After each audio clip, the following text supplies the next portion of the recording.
This is Theory of Change. I'm Matthew Sheffield. Thanks for joining me for another episode. Before we get to today's program, I just wanted to remind everybody the Theory of Change is part of the Flux Media Network. So go to flux.community for more podcasts and articles about politics, religion, media, and society, and how they all intersect. We've got serious podcasts, we've got funny podcasts, and some that are kind of in between. So I encourage everybody to visit us over there at flux.community. If you want to go to the archives of this program, just go to theoryofchange.show where you can get the video, audio, and transcript of the episodes. And if you are a paid subscribing member, thank you very much. You are making the show possible. You can subscribe on either Patreon or on Substack. We have different options there for everybody. And I appreciate everybody who is supporting us in that way. And you can also support the show by leaving a nice review on Apple Podcasts or Spotify. Just a short written review that could be even one sentence. Great. That's all we need, and 5 stars. That's super, super helpful. And if you're watching on YouTube, hello.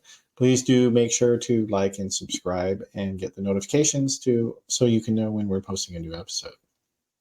All right, so with that little housekeeping out of the way, let's get into today's program. The news is terrible. Americans are extremely divided along political and religious lines, and far-right radicals have completely taken over one of the country's major political parties. It's a lot to handle. And yet, as bad as things are, it's important to realize that in the long-term trends, they are improving. Beginning with Generation X, every single generation of Americans has become successively more tolerant and more willing to update and expand the social safety net in the ways that every other industrialized country has done. While Generation Z is by far the most active and progressive group of young people in decades, the older Americans who agree with them are going to have to stay in the fight to protect democracy by expanding it so that Gen Z can take over when the time is ready. How do we do that, though? It's a complex question, but one significant part has to be getting people who are progressive to be more open about challenging right-wing extremism in their communities, families, and institutions, especially religious institutions. In today's episode, I'm pleased to be joined by John Pavlovitz. He's a writer, pastor, and activist who has personally experienced being canceled by intolerant Christians just a few years ago. He's since gone on to write several books and has a new one out that we'll be discussing today called Worth Fighting For: Finding Courage and Compassion When Cruelty is Trending. Well, my guest today on Theory of Change is John Pavlovitz, and he is the author of a new book called Worth Fighting For: Finding Courage and Compassion When Cruelty is Trending.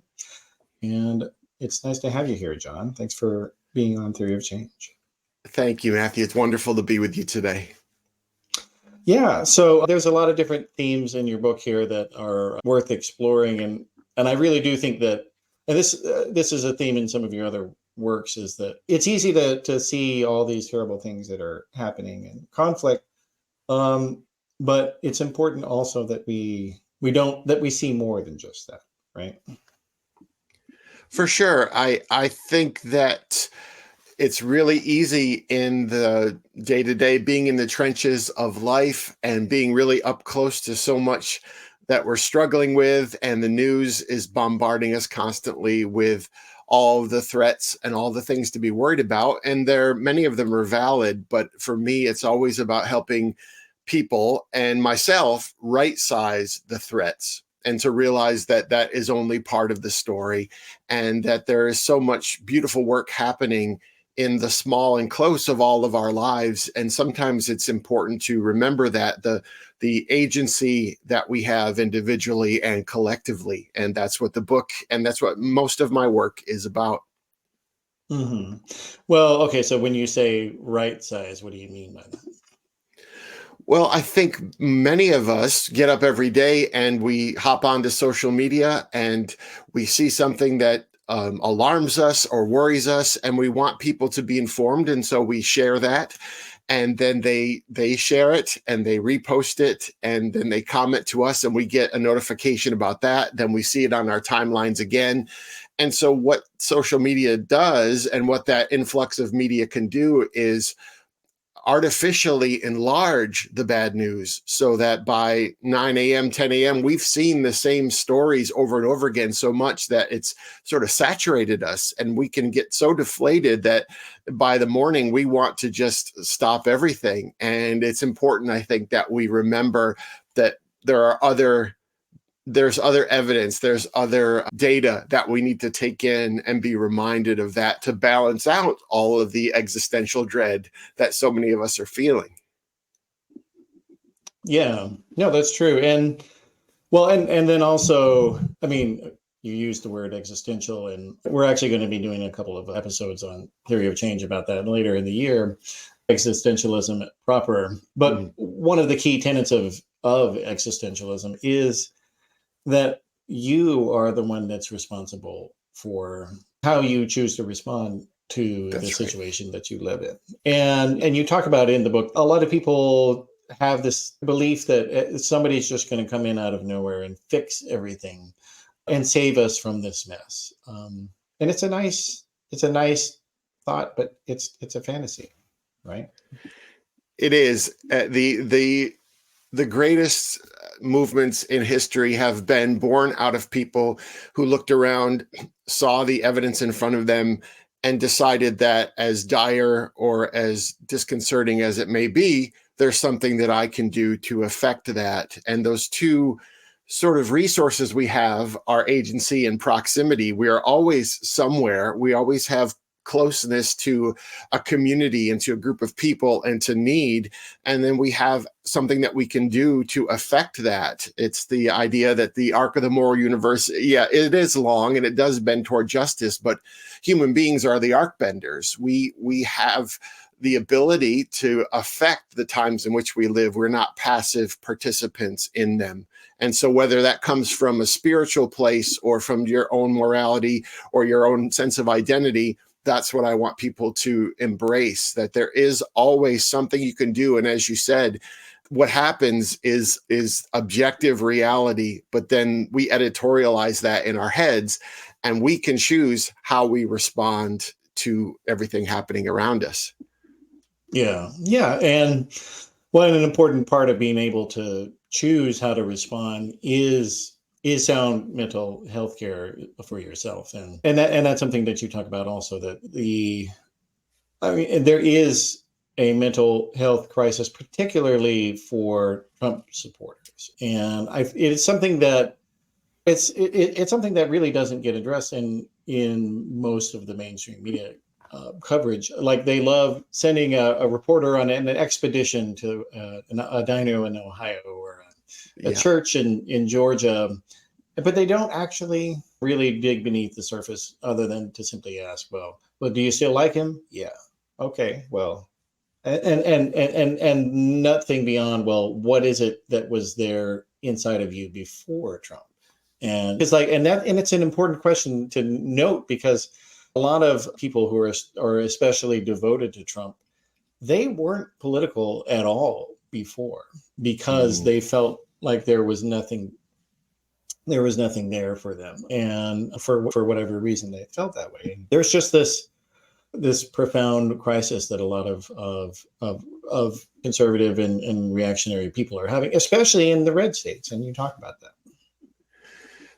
Absolutely. And what I find is that when we do have media pieces about a Trump supporter and why they're still have adoration for him, why they still support him, it almost is sort of a sideshow image that the media is creating. But really beneath that, there's a sadness there for me. There's an understanding that a whole group of people in our nation lacked a sense of community or a sense of belonging, so much so that they found in this person and in this movement a place where they somehow, as you said, felt that they belonged, even if that they were embraced conditionally, even if they are being used by a group of people, and yet they don't seem to understand that. And that's the saddest part. And what that movement has done, both politically and religiously, it's leveraged the worst of people's fears and phobias and prejudices. And so you have a group of people who are not just embracing a movement, but they are being weaponized to fear other people. And I think the worst of religion and the worst of politics requires an enemy, an encroaching adversary. And that's the mindset that so many people are in. And it's just when no one is at their best when they're terrified, I think. Yeah, no, true. And the other thing about it also is that the sort of panic response that they're having, it makes them behave well, and they're choosing to behave. Let's be clear about this. Everybody has Yes. agency. They're responsible for their own actions as well. But their actions that they're engaging in oftentimes are so repellent and so awful that the natural inclination is to just, say, get away from me. I want nothing to do with you. You people need to go away. And it's even cropping up, especially I think also in terms of romance, especially in the heterosexual sphere, where there is a significant political divide that is emerging between women and men, and you see it on dating. So I hear from women all the time. They're like, I keep getting approached by these awful Trump men who don't understand what I think at all, and they don't want to understand me, and they don't care. And that, for me, Matthew, is the real story here. As someone who has worked I've been in local church ministry for 3 decades, but now doing this work as what I call a collector of stories. And I hear from people, hundreds of people every week. And what has really surfaced from the pandemic and then from everything of the tribalism we've sort of been living with for the past 8 years, this is really a relational crisis. There's the political side of it, and there's the theological aspect with the church, but this really trickles down into the relationships we have with our families and friends and coworkers and neighbors. And that is where we're going to have to reckon with all of this, because it's where it settles into really where the rubber meets the road of our lives. And so many people are living with an extremely different feeling about their tribe of affinity that they used to have. Yeah, and again, a lot of it's the product of decay or disinterest by institutions that should have been there for them. And we'll talk about the religion side of it in a second, but I think that people who have a left of center perspective often correctly note that the Republican voters are kind of going against their own interest, to use a phrase that's often used. But at the same time, they're doing it because they feel that what Republicans are offering them is their interest. In other words, their interest has changed. And so if their economic interest may not be benefited, but they have been made to want something different. And yet at the same time, the anger and angst that they feel is actually the product of the Republican Party, because they don't actually care about their voters, and they don't take care of them in terms of funding for mental health care or funding for healthcare, period, or not having job training programs for people who are displaced economically for a variety of reasons, and trying to cut out things like social and emotional learning in schools, because those programs are really, really important right now, especially because a lot of people are not interested in religious institutions, that you have to give them some sort of tools to deal with adversity in their lives. And the right wing is trying to make people not have those tools. That's right. And when you inject that fear into a person's emotional systems, and they're going around every day believing that there are constantly adversaries and enemies around them, and then you have a movement that says, we'll take care of you, the details don't really matter. And I think the Republican Party has done a great job of creating a mythology that people will simply embrace. And that's a product of things like our critical thinking breaking down and people's just lack of general knowledge about civics or what's happening in the world, or partisan media, which takes out any bad news or any differing news to the story that they tell themselves. And the end product of all of that is a group of people who will embrace the lie that Republicans care for them, and when really there's zero compassion in that movement. And that's what's been startling to me as a minister for all these years is seeing a movement of cruelty rise up in the evangelical church and in conservative politics that is simply predatory. And what I'm always trying to let people on the right know is that I'm for them as well. I'm for their families. I want healthcare for their families as well as my own. I want a clean planet for them as well as my family. And that's a hard thing in the tribalism to hear. Mm-hmm. It is. And your point on that is really, really important, because ultimately the vast amounts of anger and loss and loneliness that is really what drives Trumpism. It exists because conservative institutions, they failed in what they were assigned to do, and that's a lot of that is on the traditionalist church, and I mean, in terms of that, they haven't learned to evolve with the times. I mean, like, in many ways, we're dealing with our society as a whole is dealing with problems or controversies that existed in the early 20th century. Like, those were problems that were debated by whether it was Nietzsche or Kierkegaard or these early 20th century philosophers. They saw this crisis of meaning much sooner than the rest of the world did, and they were writing about it. And Nietzsche also, I think people, because of his sister, kind of she was basically a Nazi and kind of rebranded him. But so much of his work was saying to people, look, what you derived meaning from is over, and you cannot go back to it. And I think that realization, it took 100 years for everybody to finally have it. And, or at least, even maybe intellectually they don't have it, but psychologically they do have it. And that's the moment that we're having right now. It's some days, I think, for people like myself, and possibly for you, many of your listeners and viewers, is that there's a disbelief that we're having these conversations, and this struggle seems so profound that so many people seem to be pushing back against ideas that we felt like were now fixed parts of our society. And just even the ideas that someone could marry the person they love, or a woman could have body autonomy, voting rights, all of these things that felt like givens and maybe left us feeling falsely that we had made more progress than we had. But now there's an awakening, a disbelief that so many people are feeling, and trying to decide, how do I find myself in this new environment? What is my place? Where is my identity? And so it's happening from both sides of the political aisle, per se. Yeah.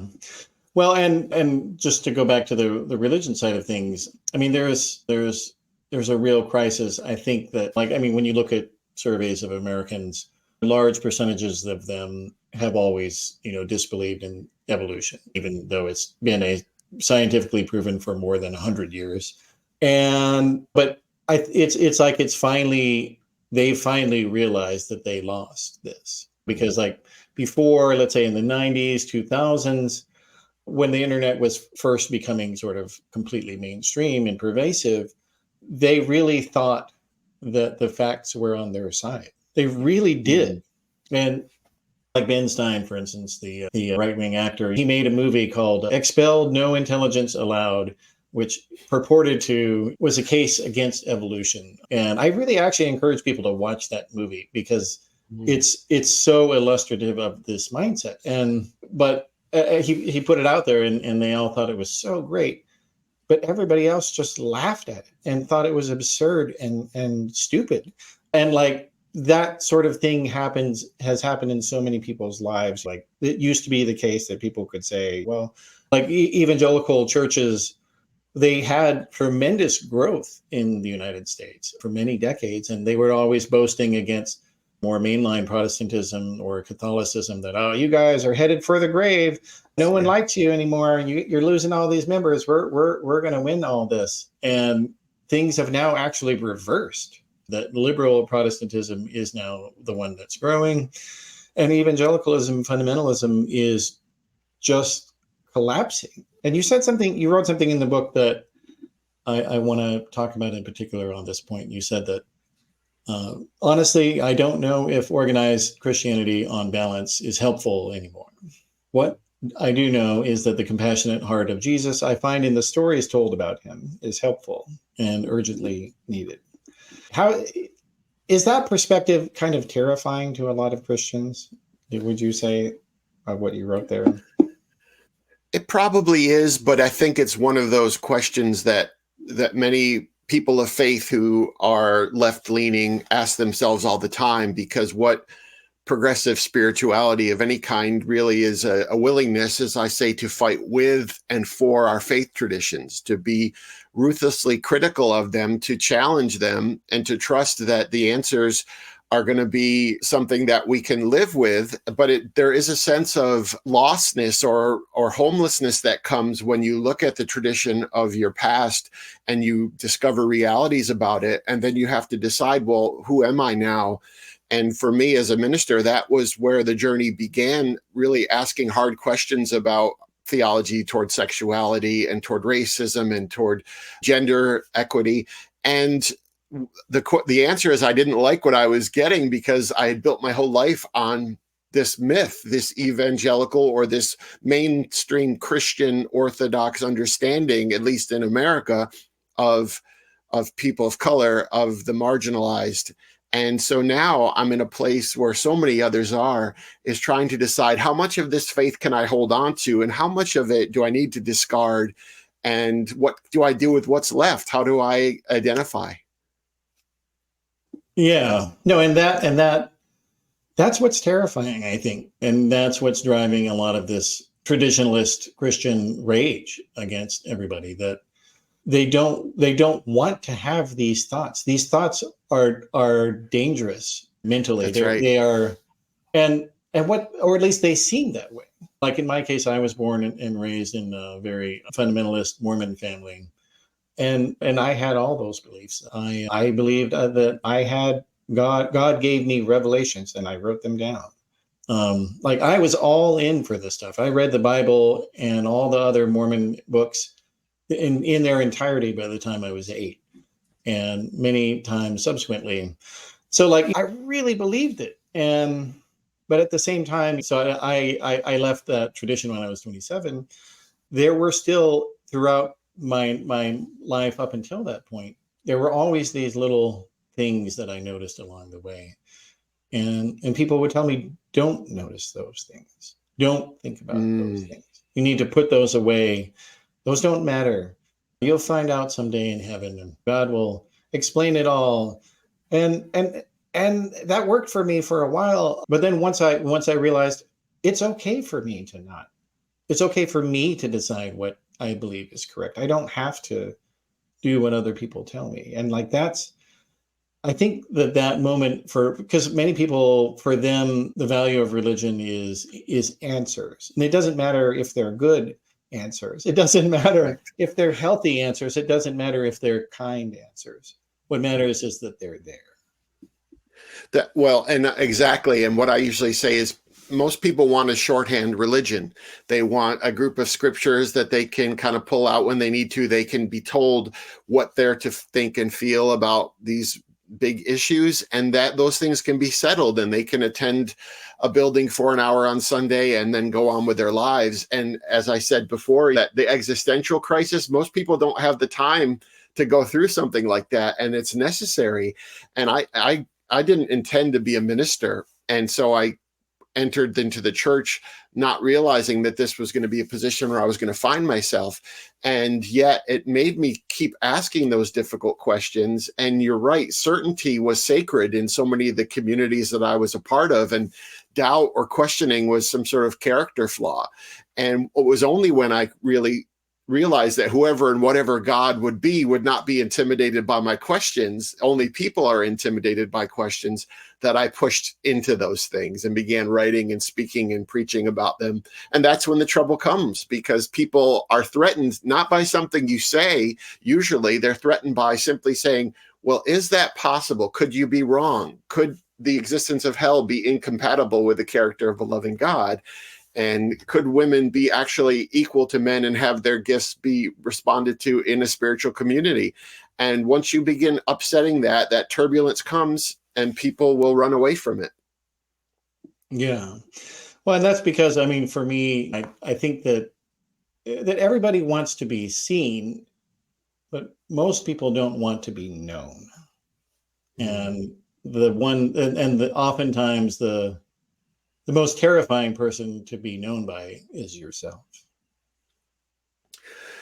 There are those, I think speed and activity in our lives can always mask a lot of things. And so when you see people who are running all the time and their lives are busy, and they are busy because there's important things happening, but that can also anesthetize us from those deeper things that we don't want to give time to. And you talked about the sort of mental health crisis, and I've written about what I call the mental health crisis of MAGA America, in that there's a whole section of our population who not only rejects science, but rejects the idea of therapy and medication and mental health care. And those things are somehow some moral failings. And that's contributed to a large group in our population who simply they don't know how to process their feelings or talk about their angst, especially men. As you alluded to earlier, there's a divide here along gender, that men have been done a disservice by their politics and their religion, and it's now being shown tremendously. Yeah, it's really unfortunate because it's basically making, like, right-wing people often they talk about sort of the product, which is a decline in marriage rates or a decline in birth rates, and they get very upset about it, and they blame almost anything for it, whether it's chemicals or gay people or whatever it is, immigrants, doesn't matter. But like what they don't want to admit is that many men, especially let's say 30 and up, they don't have the tools to process the reality in which they live.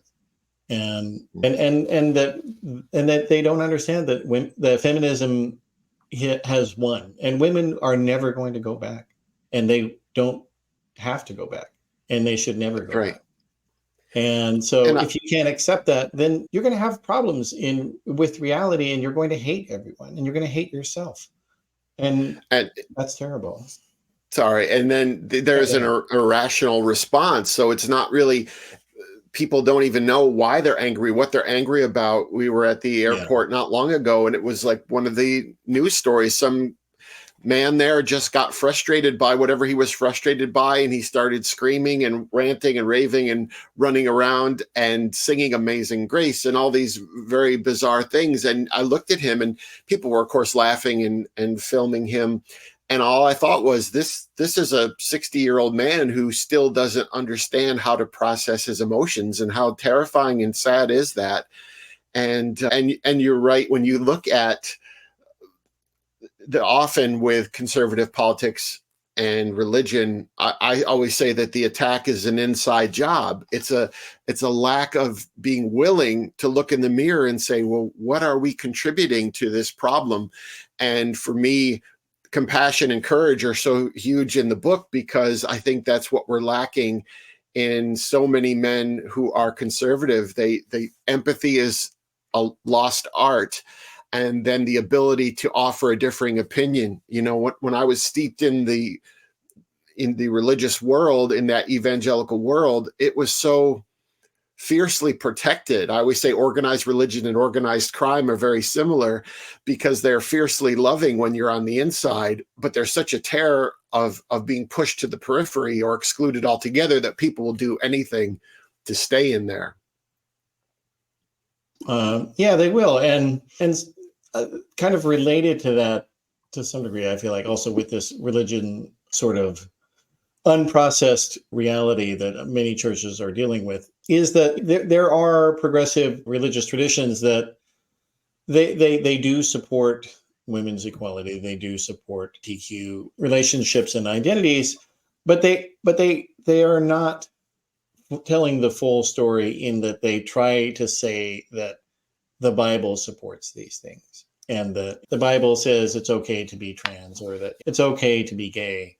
And those answers they're very unsatisfying for a lot of people. I think a lot of progressive people, theologians or ministers, pastors, rabbis, I don't think that they understand that when people think that you're lying to them. And because the reality is, like, these traditions, they're not making it up. Like, right-wing authoritarianism has all kinds of scriptures that they can cite to, and all kinds of historical contexts, and all kinds of saintly authorities or commentator authorities.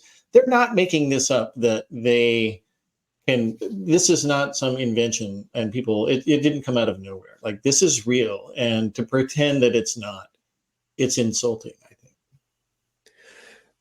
And I think that's where you see, for me, Matthew, is over the last few decades, as the religious right has so commandeered theology, spirituality, religion, a whole group of people who are moderate left-leaning and have spiritual inclinations of some sort have simply quieted and yielded the floor to this one stream of theology. And because it is a messy thing to say, for example, for myself, I started with simply the 6 or 7 verses that were so used, the clobber verses to attack people who are LGBTQ. And I dug deep into those and studied them to find out what the context was and how they were being used. And I came to find out that they were being weaponized completely inappropriately for the conditions in which they existed. And yet that didn't just mean I was taking those 6 or 7 verses, because now I had to ask questions about the words to either side of those verses and to the books they were a part of and to the entire library of the scriptures. And most people, as we've been talking about, simply don't want to do that on the right or the left. It's difficult to say this massive sprawling thing that I have embraced may not be what I thought it was, and what am I going to do about it? Yeah. Well, and I don't know, it's just like when you're trying to get into Bible bashing with people who disagree with you, like, I mean, the reality is the Bible is such an immense book and written by hundreds of people, Right. Literally. And so you can pick out any verse to say whatever you want it to say. And so at a certain point, you have to understand that really what these differences are, they are philosophical differences, and they're more than they are theological. And you have to be willing to admit that. And I think a lot of progressive religious people are not there yet. But clearly you have gotten there. For me, whatever I call myself a spiritual mutt at this point. I have been at every sort of spot of belief or place of understanding. And what I've come to the realization, and I think many people have, whether they are religious or not, is that your faith, your spiritual beliefs only exist relationally. That's the only way they really manifest themselves. And so your theology is really irrelevant to people, especially younger generations who aren't steeped in the stories or the mythology or the orthodoxy. And they're saying, well, what kind of life are you living? Because they don't really care what you say you believe. And so your theology is only valid to the degree that your life is loving.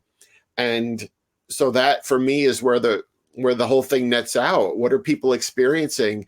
And what you have in the religious right is a group of people saying, well, yes, LGBTQ people are telling us we're hurting them, but we're not hurting them. And the women are saying we're being subjugated, and we're saying, no, you're not. And so it's a lack of listening to the oppressed or the maligned or the discriminated against, and simply choosing not to hear them in the name of a God of love. And so that's where it all begins to break down. And it's just frustrating for someone who has not grown up in that environment to even relate to them. So there is just that chasm of communication that exists now. Yeah, and certainly at the interpersonal level as well. And you talk quite a bit about that in the book and a bunch of chapters, and especially on the idea of how can you love someone that is toxic. I think that is a thing that a lot of people are struggling with now, that they have relatives who might be virulently anti-gay or or whatever it is, and yet they still are there, and you still do love them. I mean, so Yeah. tell us a little bit about some of that. Well, I mean, gosh, hundreds of times a week, people are sharing their stories with me via email or video chats or texts, and they're saying, this is where I am. I am married to someone who I've been married to for 37 years, and suddenly I don't feel like I know them. And so I never want to be cavalier with people's deepest relationships and say, well, okay, just say goodbye to them and begin to craft a different kind of community. Sometimes that's necessary, but the truth is, that's what part of the book is, the fighting for America, for the church, for marginalized communities, but it's also fighting for our relationships and for the people that have been a part of our families and tribes since we were born. Those things aren't easy to discard, and nor should they be. So it's trying to figure out in each relational exchange, is this still possible to save? Where is the common ground? Or in some cases, do I just simply have to love someone from a distance and realize I can love and respect their humanity, but not want that kind of relational proximity to them? So it's a daily battle to figure out how to wisely yield. Well, I always tell people we're in the tension between our relationships and our convictions all the time. And it's when do we choose one versus the other is a real challenge. Yeah. Well, not to put you on the spot, but what are a couple of stories that kind of illustrate the approach that you are advocating here? Well, I've got a good friend. Her name is Susan, and I talk about her in this book. And during the 2016, in the fallout of the election, Susan said, I'm disheartened by everything I'm seeing and the tribalism and the animosity, and I want to do something about it. And so she decided to have a bunch of women over to her house every week to play bridge and have lunch, but to intentionally talk about the topics of the week that were making the news. And these were women who were diametrically opposite her theologically and politically. And that was a case where she invited this turbulence very close and for a long period of time. And it's been very difficult. But what she's been sharing now, 7 years into this, is that there's true relational intimacy happening, vulnerability that's allowing people to say, here's the heart of where I am. It's not just some drive-by social media exchange. It's something substantive. And I think that's the only way we're going to make any headway, is really meeting people's humanity and respecting their story and learning that story. I'm a firm believer that the more we get to know a single human being, the better it is to understand them. We may not like them after that. We may not agree with their politics or their theology anymore, but we're going to see them as a fully complex human being. And I think we continually have to remember that. And also that there are these universal experiences that we're all having: grief, loneliness, and fear. And whether we're to the right or to the left, those forces are always pushing on us. So if we can recognize the universal grief and loneliness and fear in the other, maybe we can meet them in a place where we can reach them and have an understanding. Yeah. Well, and one of the other points that you make in this regard, though, is that a lot of times people, they have the expectation that love requires physical proximity. And I'm just going to quote from the book here. You wrote, loving another human being doesn't necessitate you placing yourself in harm's way. It doesn't demand you sustaining repeated wounds. And it doesn't require you to make peace with what you cannot abide. The biggest misconception people have about love is that they owe people they care for permanent proximity. They don't. That isn't love's expectation, despite the way we are guilted into believing it. And that idea of love, it's so easily weaponized, or the idea of tolerance related to acceptance and love. I hear every day, well, John, you're a leftist, and how you're supposed to be so tolerant. Where's that tolerance when it comes to these things? And it's simply, that's a semantic use of words to try and dismiss you. But for me, it's really about, there are things that I will not tolerate. And it's my willingness to dig in and find those hills worth dying on and declare them. I don't want to lose relationships with people I love or people who I've served at my churches. But if that's the cost of my authenticity, and if it creates in me a desire to speak explicitly on these matters and help someone else, then that's worth it for me, because that's the other part of this. So many decent human beings, I think, are intimidated and they don't want to enter the fray. They don't want to be in that messiness that is required when social change needs to happen. And many people are just busy or simply too tired. And I respect that. And that idea about love and proximity is important, because I think we can all be guilted into believing we have to keep trying when sometimes we're not in that place where we can. And I always want people to respect their current condition. There are days when I feel like I can enter that fight or try again with a person who I love. And there are days when I can't, because it's creating too much toxicity in me and I need to step away. Mhm. So there's an ebb and flow to this as well that we need to respond to. Yeah, and the word tolerance is an interesting one, because in the denotation that we're using it here, it's actually a metaphor. The original meaning of tolerance refers to metal, how it can bend and yet not break, but still be hard.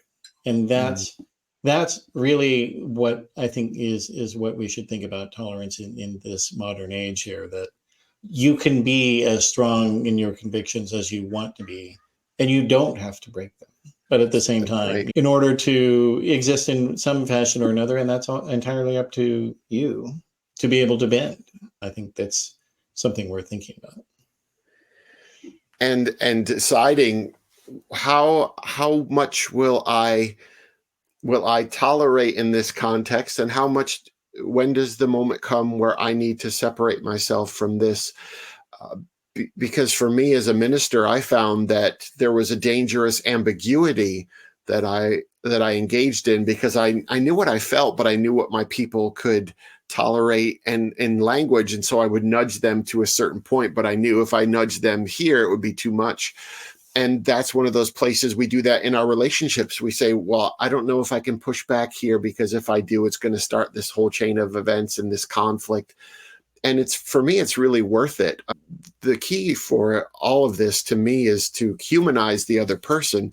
So I can disagree with someone. I can even decide that I need to cut ties with them, but still see their humanity.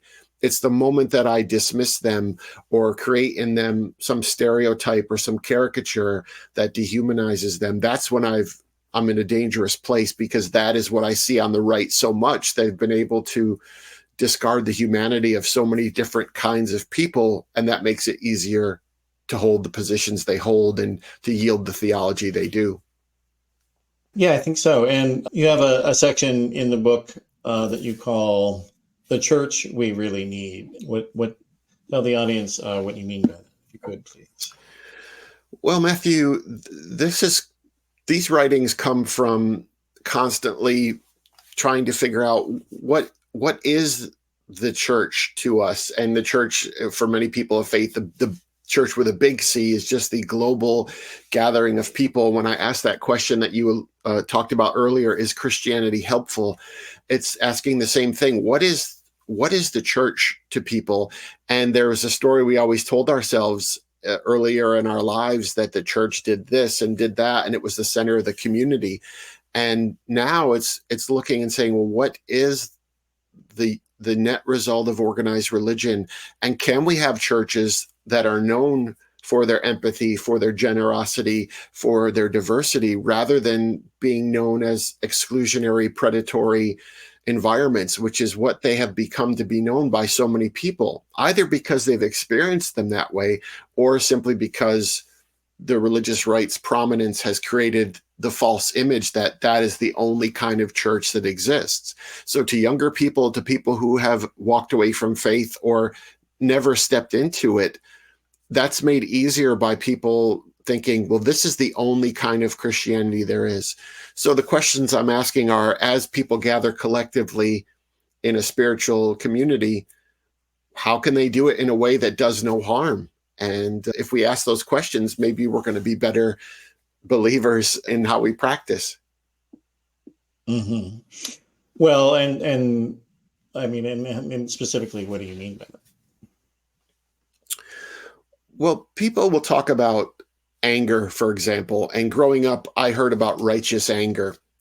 We're Christians, we have righteous anger. And then I realized, well, everyone who's ever been angry believes their anger is righteous and their cause is just. And so then I wanted to replace righteous anger with redemptive anger. So to say, what is the result of my anger? Does it lead to more people finding acceptance? Does it yield to civil rights, human rights for more people? Does it lead to greater compassion? Are more people fed and healed because of the things that I'm driven to do as a part of my faith? And if more people are not helped, I have to seriously ask if this is really worth my time. And the constant question I ask people of faith is, why do you have faith? Why do you believe it's worth having? And what are the results of your faith that you can point to that it is an asset to humanity? And to be specific. And sometimes they really can't. Sometimes it's really the idea of what I always thought the story of religion was, or what I was told faith was. It's similar to America. There comes a time when our myths that we grew up with about these things are exposed. And so we have to decide, well, what do I do now? Do I abandon the thing, or do I alter the thing so that it is better than it was before, or better than it actually is? Yeah. Well, and again, and then it's another sort of terrifying thing to contemplate, because those types of conflict, like, they can exist within yourself, within your relationship to somebody else. Like, let's say, I mean, in the interpersonal level, discovering something about somebody that you really didn't know about them, and it's so different from what you had expected, and being able to say, well, is this really why am I mad about this? Like, it's tough. It really is tough. And that's certainly true within a lot of religious traditions. That what is it that you're there for? Are you there for the values, or are you there for the history book? Yeah. And I think a lot of religious people need to answer that question, and they don't want to. It's scary. Right. When you answer it honestly, well, it often leads to grief. I talk a lot about grief in grieving the old story. And if we really begin to ask critical questions and we answer them honestly, as you said, we have access to so much more information than we ever had, than our parents had, our grandparents had. And so we can have a mindset that's more expansive, but along with that comes a grieving of the old story, maybe a letting go of the former community that we were part of. And so it's a frightening thing to say, even if I'm going to hold on to some sort of personal spirituality, where can I do that now that makes any sense? Where's my sense of place? And so in my travels, in person and online, I'm meeting people who are saying, I simply feel like I've lost a sense of home in my country, in my church, in my family. And that is a huge societal challenge for all of us. It is. And something that is interesting and relevant to that point, because of the horrible legacy of racial segregation in the American Christian community, a lot of white Protestants in particular, they have no familiarity with the Black Protestant traditions that exist. And they don't understand that the Black Protestant traditions, they've dealt with a lot of these issues 100 years ago, 150 years ago, of how can you exist in a world that doesn't agree with you and that doesn't see you. And like, there's so much incredible theology coming out of the Black tradition. And I would really urge a lot of white Protestants in particular, that if you feel this way, Black people have had these problems a lot longer than you have. And you should read what they think about that. I think when we hear and see and use the word privilege a lot, but what privilege is in this context is never having to have had this crisis that says, what is the world? What is my faith, and how does it interact with the world? And is the system that I'm a part of creating more harm than it's then it's alleviating. And that is something that for white people of faith, it is new for many of us to ask these questions historically, because we've never been challenged to ask them. It's always been the assumption that we're on the right side. And that's the other thing. There is just a terrifying sense of, wow, the stuff I've built my life on for decades, it's all up for grabs. And some people's response is to press in, and some people's response is to avoid and distract and explain it all away and become hardened. And that's what you see the differences, I think, in the right. The right is responding to all these questions and challenges and saying, it must be something else. It must be immigrants. It must be LGBTQ people. It can't be white, cisgender, heterosexual Christians who were born in America and raised Republican. And I can understand why you would avoid that if you fit those categories. Yeah. No, it's easy. It's easy to think that way. Yeah. And it's tough to want to recognize that you have had, you don't want to use the word privilege, like that you have advantages as a person that have enabled you to avoid thinking certain thoughts. That's what it comes down to. It does. And we have always had the life of least resistance. And so once you have all of these questions and all of this turbulence, you begin to think the world's changing. And it's not that the world is necessarily changing. It's that you're having things revealed to you that were not revealed to you before. And that's constantly kind of conversations I'm having with even people saying, well, I'm trying to understand sexuality, but it seems like there's so many more people coming out now. Why is that? Well, it's because they're not as terrified in some cases as they used to be. And society is learning how to accept a more diverse understanding of sexuality and gender orientation, all those things. And so that's the other part of this. It's helping people see that this is not something new that's suddenly happening. You're just seeing it for the first time, and there's going to be some difficulty even in that. Yeah. Yeah. No, that's a great point, that the world, to the extent that it's changing, the things have not changed so much as your perception has expanded. Is really what it comes down to. And for me, like when I left Mormonism, like that was really the thing that I can relate to that, because because for Mormons, you're instructed to never read anything critical of the church. It's worse than marital infidelity in many cases, and to read a former Mormon's book or something like that. And it's advantageous to the church or the local leaders to say things like that, and understanding that people have an incentive to tell you not to read other people like that. That's the thing that is always interesting to me. I always hear people say, well, you don't want to debate my ideas. You don't want to talk to me. I'm getting canceled for saying things. And they don't understand that, well, actually, people debated your ideas 100 years ago, and your side lost. And so we don't need to hear we don't need to have your ideas about the 6,000-year-old Earth and the schools.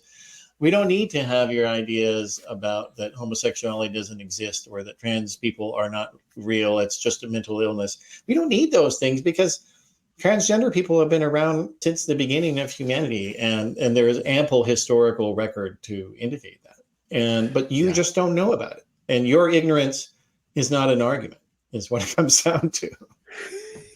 That's right. And for years, I think, especially a white male Christian was used to being able to speak their minds unabated and unchallenged. And even when you look at the evangelical church, I think we've been closely tied to many organizations that who are now really instrumental in perpetuating this toxic Christianity, your Franklin Grahams, your things like that. And what I found in those places was that they simply didn't allow.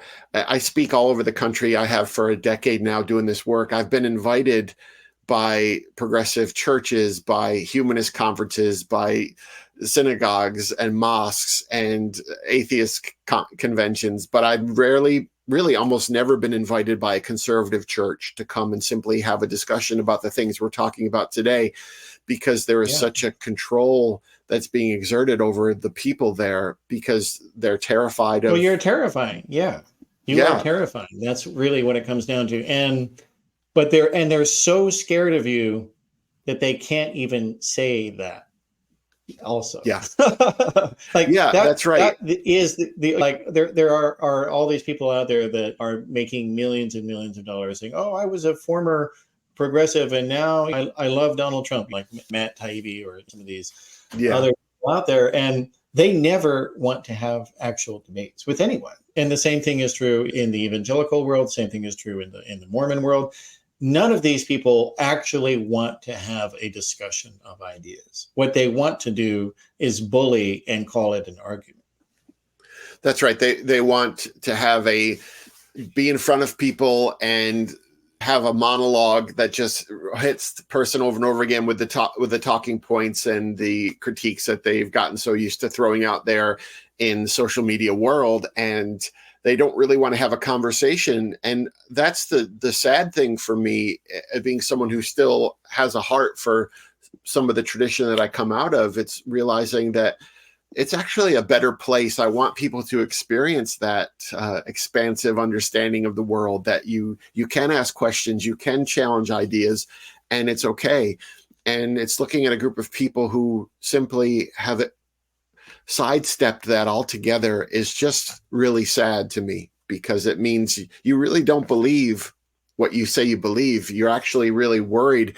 I talk a lot about how conservative Christians talk about this God who is so all-knowing and all-powerful, and yet that God seems really neutered because they're so terrified of everything. And if God were as powerful and loving as they say God is, there wouldn't be as much to worry about as they seem to be worried about. Yeah, no, absolutely. Well, and let's maybe end on 2 points here. That trying to have that dialogue and being willing to, somebody who is religious progressive, I think a lot of religious progressives, and people have told me that this was their viewpoints. I'm not just making it up. I'm interested in if you've heard this as well. But like a lot of religious progressives seem to think that, well, people will figure it out on their own. They will see that I'm right. And I don't have to advocate against these other people because they're just so obviously wrong. And when people look at my material, they'll see that I'm right. And they don't understand that, number one, the followers of these people will never see your material unless you bring it to them. And then number two, why would you want to consign people to these toxic churches where they are manipulated, where their money is stolen from them, where they are lied to, where their epistemologies are destroyed? Don't you have any compassion for your fellow Christian? Aren't you concerned about them? Wouldn't you want to save them? They deserve to be saved, don't they? That's what I would say. Matthew, it's that, but it's also, there's a point where I might allow someone to remain in their ignorance, intellectual ignorance, or their toxic theology. And it's one thing to leave them with it, but I'm also leaving generations of people that they're existing around and damaging and influencing. So there's also that part about it to see. For me, I've been so grateful for the power of social media, because I was simply writing some words, and those words were released into the world, and those words could find the people they needed to find and challenge them. And that's what I've discovered, is I needed to speak specifically, not just to change the mind of the bully, but to stand with the people who are being bullied. So there's a dual purpose to the work we do in the world in this way. Yeah. And I would say I mean, they're entitled to believe whatever they want. But people need to, our political struggles so much are the product of the fact that people do not distinguish between authoritarianism and conservatism. And it's the conservatives who allow their identity to be stolen.